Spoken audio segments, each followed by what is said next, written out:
Okay, so good day to all my friends, subscribers and viewers. So we have another listing, guys, no. This is Bugo, going to Bugo, and we came from Cebu City, guys. Then we have a property here somewhere here in San Remigio, Cebu. So the property is located in San Remigio, Barangay Kanagahan, San Remigio, Cebu. So then the price is 3.5 million with 2 houses, 2 kabalay, guys, 2 bahay, and the size is 2,511 square meters, no. 2 daanan to, guys. There are 2 roads, but ang pabor natin kasi galing tayo Cebu City, ito po yung daanan, guys. So makita mo may Kanagahan to Barangay Kanagahan. That is 3.2 kilometers, no, from here. So yun po, no, 3.2 kilometers. Tingnan natin sa ano, sa, pero kung doon tayo sa kabilang daanan, the other side road, medyo malapit doon. Pero since we are from Cebu City, dito lang tayo. Ganito ang mga daanan, guys, hanggang doon sa ano, sa corner ng banda sa malapit sa property. So concrete road talaga, pero hindi masyado malaki, no.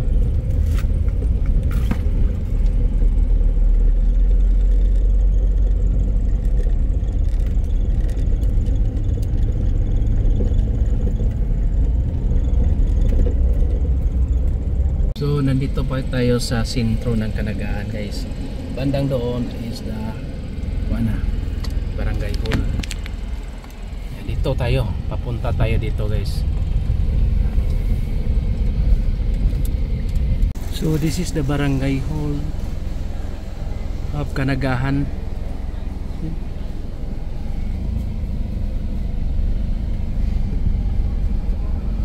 Covered court nila, oh. Siguro may meeting ngayon, maraming tao. Meeting di Abansi. Kasi malapit na eleksyon, guys.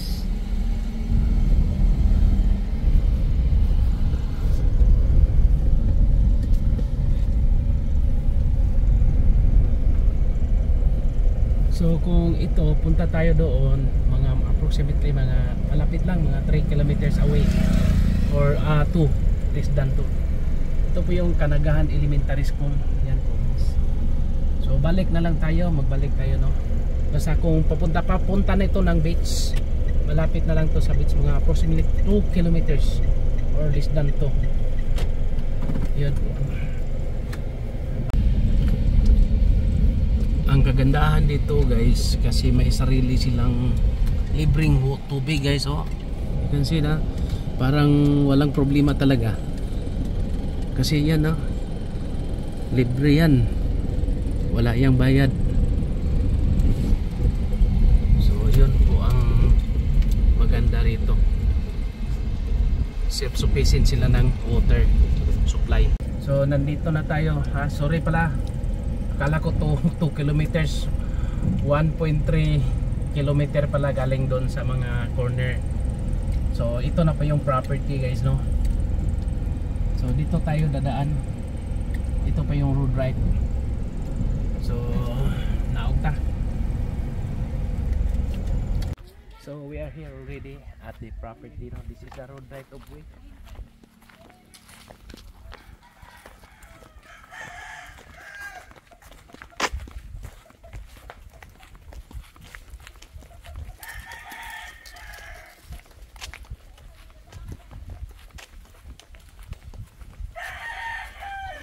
The size is 2,511.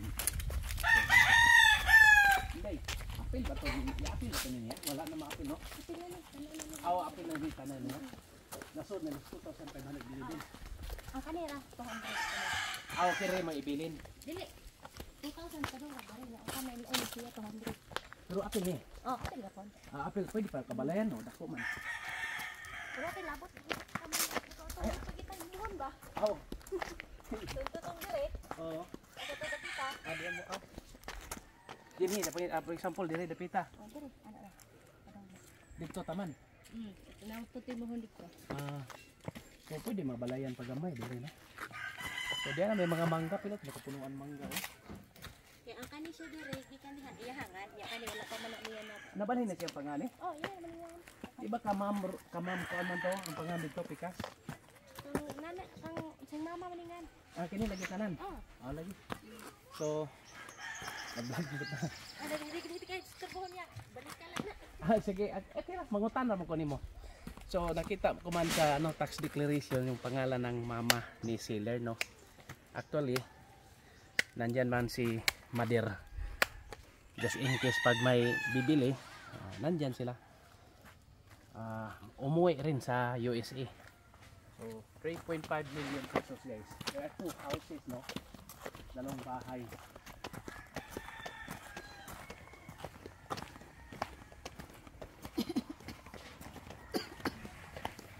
So di kami atin lang. Pwede ka ito?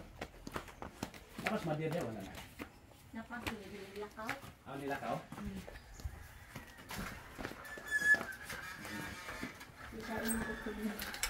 Sige lang eh.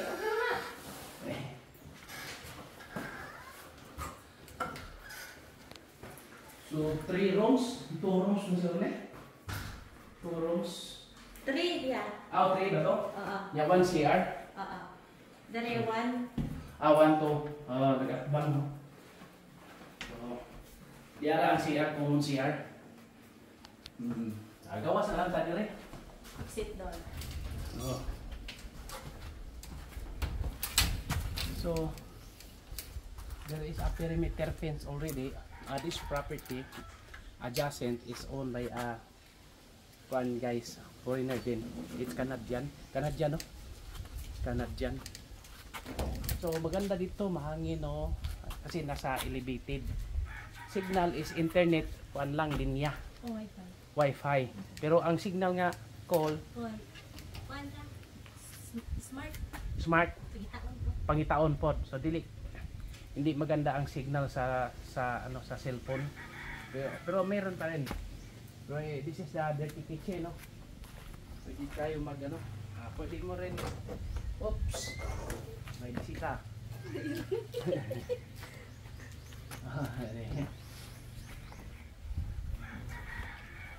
So ito po yung abuhan yan guys. Yung kuan ba? Yung mga ganon namin sa probinsya. Tinatawag namin yung abuhan. It's a native style kuan. Pero dito tayo magsugba or anong gawin natin no.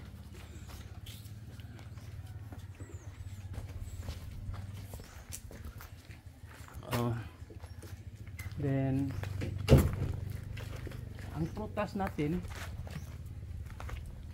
is ito kaimito. This is star apple. Apple yan pero star.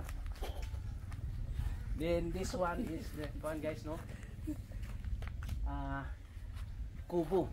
This is kubo. Kaya ko na lang. Pwede tayo magpahangin guys dito guys no. May bunga na yung star apple. Pero hindi pa no. So maganda Hindi yan na damage sa sa bagyo.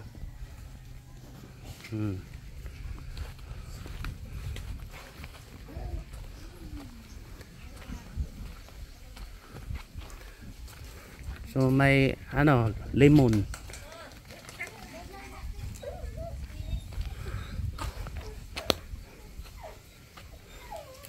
So kini, mao man girenovate niyan So dili pa.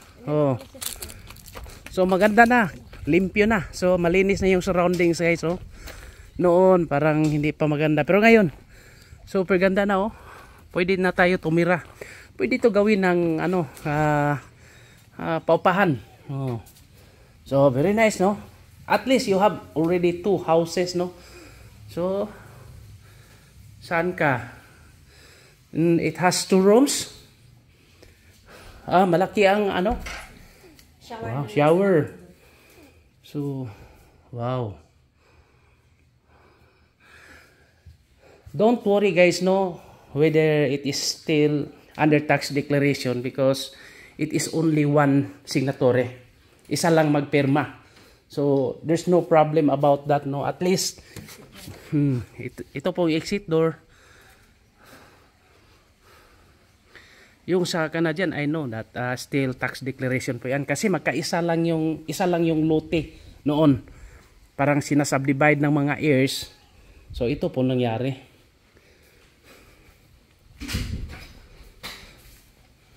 Mubalik ka tagsood kay mag-picture taking ko niya. Magkuhan sa ko.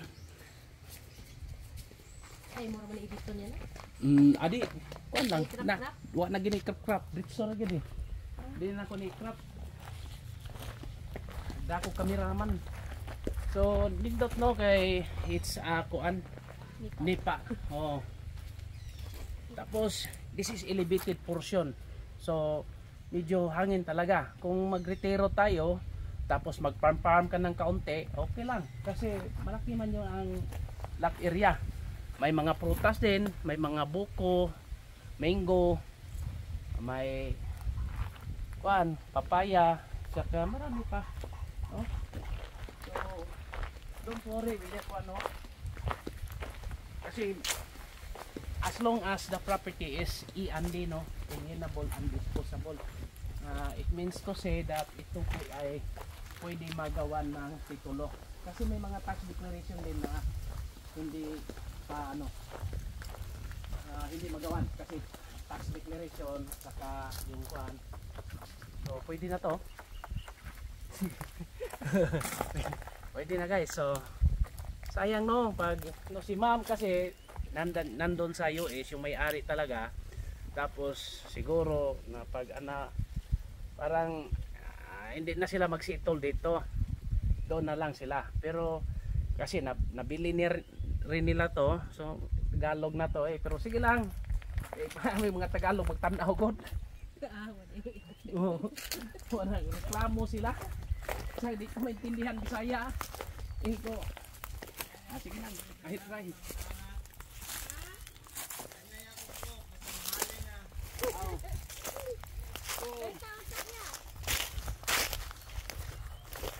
So maganda to guys kasi nandito sa overlooking, no. Still part of the property. Yung sa baba.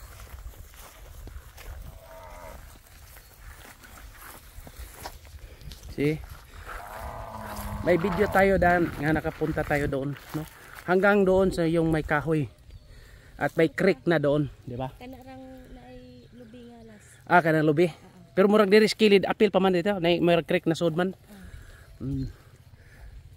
So malaki kung mag poultry ka, backyard poultry pwede.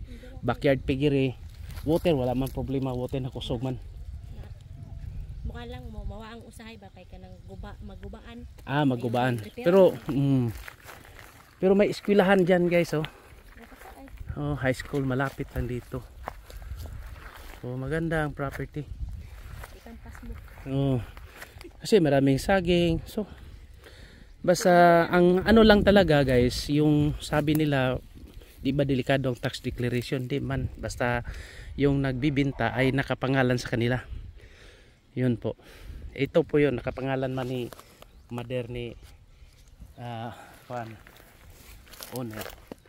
So for inquiries, just contact me and please subscribe our YouTube channel. So katong yung tumitingin lang sa YouTube na mag-subscribe na kayo para man rin yung effort natin. Okay. So from Bugo City, it's just around 30 minutes drive lang. Malapit lang. Kasi 30 minutes, so Bugo City na. So again, this is Mr. Nini Humao Ascatorza, your licensed real estate broker with PRC license 00154550. just add to my messenger ninyo Humaw as 14. Thank you and God bless to all. Happy Sunday. Bye.